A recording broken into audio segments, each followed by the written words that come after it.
Welcome to 3 Cents. I'm Josh Barrow. If you've ever watched cable news, you've probably seen one or two of these commercials for gold. Hi, I'm Jay Johnson, former director of the U.S. Mint. I buy gold because it helps protect against inflation and huge government spending. In fact, did you know gold prices have tripled since 2001 and may reach new record highs because of inflation and the falling dollar? With trillions of deficits, political upheaval, and unstable governments trying to print their way out of money troubles, I've become very concerned, and that's why I buy gold every chance I get. Gordon Liddy here for Roslyn Capital. Like you, I'm worried about the falling U.S. dollar. The Fed is printing money faster than ever. You don't have to watch your hard-earned savings shrink to nothing. Invest in gold. That's right. For years now, low-budget commercials like those have offered cable news viewers investment advice from everyone from the former director of the U.S. Mint to a guy who went to prison for the Watergate break-in. Yes, that was G. Gordon Liddy you were just looking at. And all of those serious and authoritative figures have consistently offered the same piece of investment advice. Put your money in gold. And for years, they were right. Well, sort of. Often the ways of investing in gold that advertise on TV aren't very good ways to get your money into gold, but it is true that the price of gold nearly tripled during the crisis years, from about $650 in 2007 to over $1,900 an ounce in 2011. Gold is a fear investment. When people think everything is going to fall apart, and particularly when investors think there's going to be a lot of inflation, they buy gold. If the whole world economy falls apart around us, gold will still be valuable. But the market situation in the crisis was very weird because every other measure of inflation, like yields on long-term bonds, fell while gold prices were rising, and the combination didn't make a lot of sense. The market was saying that future inflation would be high and low at the same time. Now, back in 2011, the gold bugs said, just you wait, and you'll see inflation is coming. You can't rely on interest rates as an inflation measure because the Federal Reserve is artificially pushing interest rates down, they said. When quantitative easing ends, when the Fed stops buying everything in sight, then inflation will spike, they said. But that didn't happen either. Quantitative easing is over, and the Fed is widely expected to start raising interest rates as soon as next month, but inflation measures aren't moving higher. In fact, the dollar has gotten much stronger. That's a sign we will have low inflation relative to other countries. Since the economy is returning to normal-ish and inflation still hasn't shown up, it's no surprise gold prices are now falling. Gold is almost halfway down from its highs and is at its lowest level since 2009. So what do gold advocates have to say for gold today? Is inflation still coming just around the corner, and should people still buy? Well, let's ask one of them. Joining me now is Peter Schiff, CEO and Chief Global Strategist for Euro-Pacific Capital. So, Peter, is gold still a good investment? Well, first of all, a lot of people think quantitative easing is over. I think it's just a pause, just like there was a pause between QE2 and QE3. So people think it's over. They think the Fed's going to raise rates. I think they're wrong. But also, gold prices didn't start rising in the crisis of 2007. In 2000, gold was about $260 an ounce. So it had already tripled by 2007. And, of course, at one time, we were on the gold standard in this country, and the dollar was defined as a specific quantity of gold. And originally, it was, if you had $20, you could buy 1 ounce of gold. As late as 1970, you needed $35 to buy an ounce of gold. When we went off the gold standard, the dollar collapsed in value over the years, and now, despite the recent decline, you still need $1,100 to buy 1 ounce of gold. So gold has done a much better job of holding on to its value than paper dollars. But, I would agree that a lot of these pitchmen on cable news, you don't want to buy gold from these companies because their markups are horrific. In many cases, they mark up 40 to 100% above the actual price of gold. So I think their advice to buy gold is sound. I think buying it from them is the wrong way to do it. And, of course, you don't want to buy gold to the exclusion of all other assets. You still want to have other investments in things like stocks or real estate. But you want to hold gold rather than holding dollars because with all the debt the U.S. government has, there's no place for the dollar to go over the long run but down. Is gold fundamentally a bet on inflation? The reason to invest in gold is if you believe that the federal government is going to print a lot of money, cause the dollar to fall, or that the government has taken out debts that it can't pay? Well, it's not about believing they're going to print a lot of money. They are printing a lot of money, and they will print a lot of money. We have about $18.5 trillion of funded debt, but that's the tip of the iceberg. The government has guaranteed all the mortgages, all the bank accounts, all the brokerage accounts, all the student loans.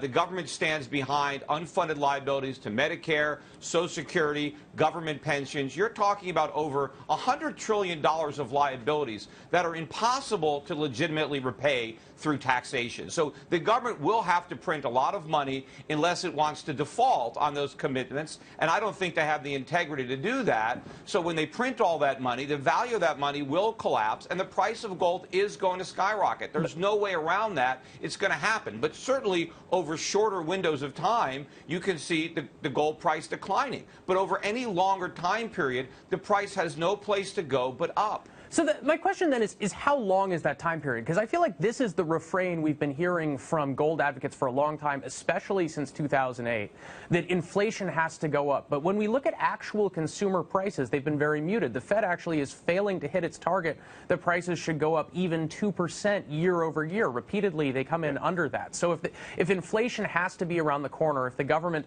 is printing so much money that it's debasing the dollar, when does that actually show up in consumer prices?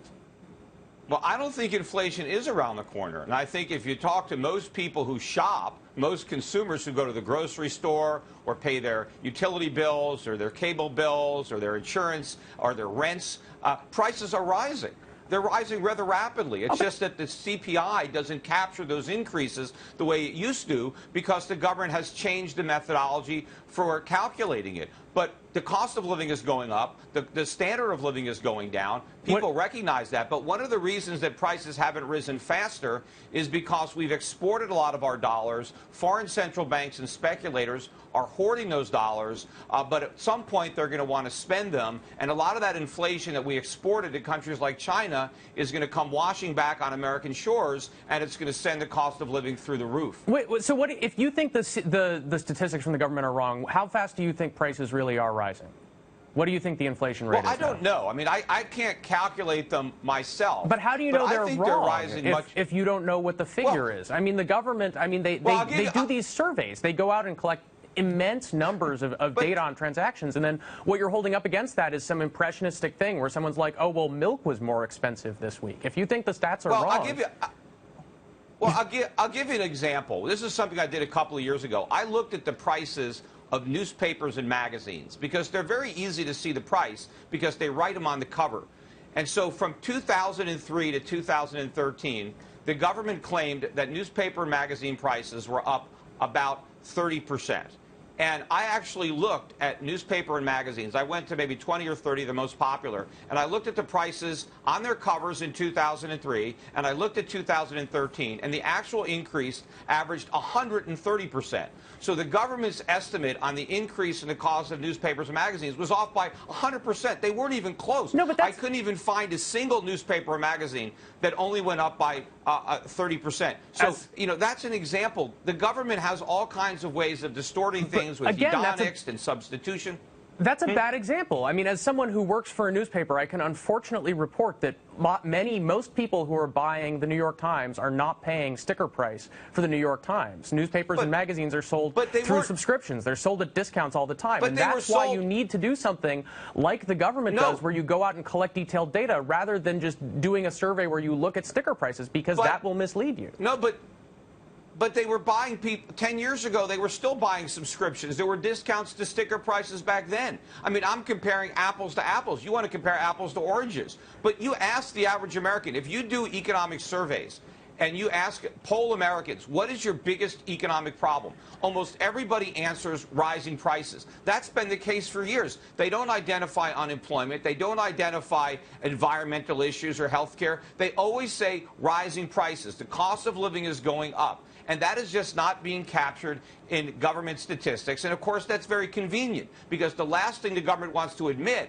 is that there's a lot of inflation, because then they'll have to raise interest rates, which they can't do because they'll prick the bubble that they inflated. So as you know, the government reports a figure for economic growth. They report a nominal figure and they report a real figure, which is the figure after adjustment for inflation. And so, you know, we might be growing at nominal about 3.5%, and then they take 1.5% off for inflation, and they say the real growth rate is 2%. if the inflation rate is actually substantially higher than 1.5, if it's several points above that, that would mean that the economy is actually shrinking, not just shrinking now, but has been shrinking consistently for as long as you think inflation has been underreported. It means effectively that we've been in recession for the last 15 years. Do you believe that? Do you believe the American economy has been getting smaller? I absolutely. Every year for the last 15 years. That makes a lot more. That makes a lot more sense with the anecdotal evidence. The labor force has collapsed. We have millions and millions of people that are no longer even participating in the economy. If you look at energy consumption, it's way down. You look at all the people that are dependent on food stamps, dependent on disability. The economy is smaller. It is contracting. That is the lie. That is why this recovery doesn't feel like a recovery for the vast majority of Americans, because it isn't. It's been manufactured by statistics that understate inflation and therefore overstate growth. This economy is smaller. We have been in a recession for the entirety of the Obama presidency. That is the truth. Well, I want to thank Peter Schiff for coming in and enlightening us on the incorrectness of government statistics.